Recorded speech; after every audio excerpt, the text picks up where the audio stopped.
साल 2026 की शायद सबसे बड़ी फिल्म धुरंधर 2। बॉक्स ऑफिस पर तो इसने कमाई के सारे रिकॉर्ड्स तोड़ दिए, लेकिन इसकी सफलता के साथ ही खड़ा हो गया एक बहुत बड़ा विवाद। तो आज हम यही समझने की कोशिश करेंगे कि आखिर ये फिल्म इतनी बड़ी हिट होने के साथ साथ प्रोपेगेंडा की बहस का सेंटर क्यों बन गई है। देखिए, एक तरफ तो फिल्म के सपोर्टर्स इसे एक जबरदस्त ब्लॉकबस्टर कह रहे हैं, बॉक्स ऑफिस पर सुनामी बता रहे हैं। वहीं दूसरी तरफ इसके आलोचक इसे नफरत फैलाने वाला एक पॉलिटिकल हथियार कह रहे हैं। मतलब एक ही फिल्म की दो बिल्कुल अलग अलग तस्वीरें। तो सवाल ये उठता है कि सच क्या है? क्या ये सिर्फ एंटरटेनमेंट है या इसके पीछे कोई छिपा हुआ एजेंडा भी है? तो ये जो पूरा विवाद है ना, इसकी जड़ में है फिल्म का विलेन और उस विलेन का पॉलिटिक्स से कनेक्शन। चलिए सबसे पहले इसी को डिकोड करते हैं और देखते हैं कि कहानी की असल परतें क्या हैं।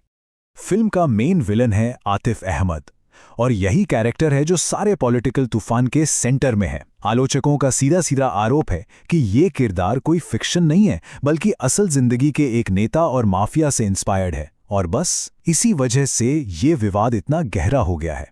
समाजवादी पार्टी के नेता एसटी हसन ने तो इसे बिना लाग लपेट के नफरत फैलाने वाला प्रोपेगेंडा कह दिया। अब ये बयान अपने आप में दिखाता है कि ये बहस अब सिर्फ फिल्म रिव्यूज तक नहीं रही, बल्कि एक बड़ा पॉलिटिकल मुद्दा बन चुकी है। यहाँ पर यह कंपैरिजन काफी इंटरेस्टिंग हो जाता है। फिल्म में विलेन आतिफ अहमद को आईएसआई और लश्कर तैयबा जैसे आतंकी संगठनों से जुड़ा हुआ दिखाया गया है, और क्रिटिक्स का कहना है कि ये किरदार सीधे सीधे माफिया अतीक अहमद की तरफ इशारा करता है। और ऐसा चित्रण उत्तर प्रदेश की पॉलिटिक्स में टेंशन पैदा करने के लिए किया गया है। और ये आरोप सिर्फ एक पॉलिटिकल पार्टी तक ही सीमित नहीं है। एआईएमआईएम के वारिस पठान जैसे नेताओं का भी यही मानना है कि फिल्म एक खास एजेंडे के तहत जानबूझकर पूरी मुस्लिम कम्युनिटी को एक नेगेटिव लाइट में दिखा रही है। मतलब अब ये बहस एक किरदार से भी आगे बढ़कर एक पूरे समुदाय के रिप्रेजेंटेशन तक पहुंच गई है। अच्छा, पॉलिटिकल विवाद तो एक तरफ, फिल्म एक और बिल्कुल अलग वजह से आलोचना का शिकार हुई, और इस बार मामला जुड़ा था धार्मिक भावनाओं से, जिसका सेंटर बना फिल्म का एक गाना। हुआ ये कि फिल्म का एक प्रमोशनल गाना था प्रलय। इसमें एक सिख किरदार को सिगरेट पीते हुए दिखा दिया गया, जो कि सिख धर्म की मान्यताओं के बिल्कुल खिलाफ है। जाहिर है, इस सीन को लेकर सिख समुदाय में काफी नाराजगी फैली और फिल्म मेकर्स को इसे हटाने के लिए बाकायदा एक लीगल नोटिस भी भेजा गया। और इस एक सीन ने क्रिएटिव लिबर्टी पर एक बहुत बड़ी बहस छेड़ दी। क्रिटिक्स का कहना था कि भाई, आप रचनात्मक आज़ादी या क्रिएटिव लिबर्टी की आड़ में किसी भी धर्म के प्रतीकों और उसकी पवित्रता के साथ खिलवाड़ नहीं कर सकते।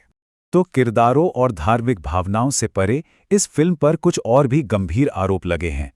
इनमें शामिल हैं एक छिपा हुआ एजेंडा, फिल्म की रिलीज की टाइमिंग पर सवाल और कहानी में की गई कुछ बड़ी तथ्यात्मक गलतियां।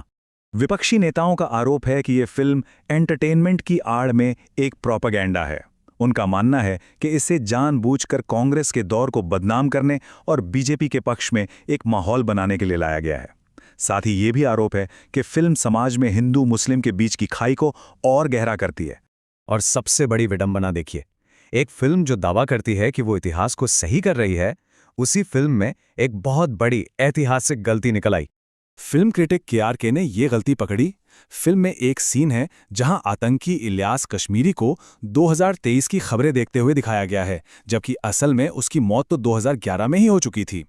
अब इस एक गलती ने फिल्म की पूरी रिसर्च और क्रेडिबिलिटी पर ही गंभीर सवाल खड़े कर दिए, और सोशल मीडिया पर इसका खूब मजाक भी उड़ा।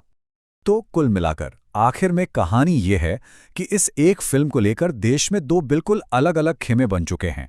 आइए इन दोनों पक्षों को एक बार फिर से संक्षेप में समझते हैं। एक तरफ है फिल्म के समर्थक, वो इसे बॉलीवुड का असली चेहरा बता रहे हैं। उनका मानना है कि ये एक बहादुर फिल्म है जो उन मुद्दों को उठाती है जिन्हें मेनस्ट्रीम सिनेमा हमेशा नजरअंदाज करता आया है। और फिर आता है दूसरा पक्ष, यानी आलोचक, जिनका मानना है कि फिल्म का मकसद सिर्फ कहानी सुनाना नहीं है, बल्कि एक तय एजेंडे के तहत मुस्लिम समुदाय को नेगेटिव दिखाना है, ताकि समाज में ध्रुवीकरण और बढ़े। तो धुरंधर 2 का ये पूरा विवाद हमें एक बहुत बुनियादी सवाल पर लाकर खड़ा कर देता है। सिनेमा आखिर है क्या? क्या ये सिर्फ समाज का आईना है जो हमें वो दिखाता है जो हो रहा है, या फिर ये समाज की सोच को बदलने का एक ताकतवर हथियार है? इस सवाल का जवाब शायद हर दर्शक को अपने लिए खुद ही खोजना होगा।